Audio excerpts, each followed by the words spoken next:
प्रसिद्ध कवि और कथावाचक कुमार विश्वास हरिद्वार में हर की पैड़ी पर अपने अपने राम कार्यक्रम करने जा रहे हैं। आने वाले 25 अप्रैल से 3 दिनों का धार्मिक कार्यक्रम शुरू होगा। गंगा सभा के पदाधिकारियों ने प्रेस कॉन्फ्रेंस कर जानकारी देते हुए बताया कि हर की पैड़ी पर 25 अप्रैल से शाम की गंगा आरती के बाद 3 दिवसीय कार्यक्रम का आयोजन होगा।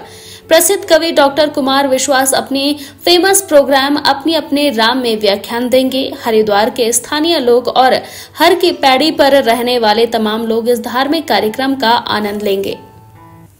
इस बार हर की पौड़ी पर 3 दिवसीय कार्यक्रम अपने अपने राम का आयोजन किया जा रहा है, जो कि विश्व प्रसिद्ध कवि वक्ता श्री कुमार विश्वास जी द्वारा किया जाएगा। और वो इन 3 दिनों में आरती के उपरांत रात्रि 8 बजे से मालवीय द्वीप पर इस कार्यक्रम का आयोजन करेंगे और प्रभु श्री राम के जीवन के विषय में, उनकी शिक्षा और उनके जीवन से जो हम प्रेरणा ले सकते हैं, इस विषय में हम सभी को अपने विचारों से अवगत कराएंगे। 8 बजे के उपरांत से ये कार्यक्रम प्रारंभ होगा। 7 बजे आरती पूर्ण हो जाती है और हम रात्रि में ही किसी भी आयोजन को कर सकते हैं। रात्रि 8 बजे से इसका आयोजन किया जाएगा और लगभग 10:30-11 बजे तक ये चलेगा। साधारणतः हर की पौड़ी क्योंकि एक पब्लिक प्लेस है, यहाँ कोई भी हो सकता है, लेकिन कुछ व्यवस्थाएं भी हमें करनी पड़ती हैं। अब उत्तराखंड की खबरें आपको मिलेंगी व्हाट्सएप पर भी।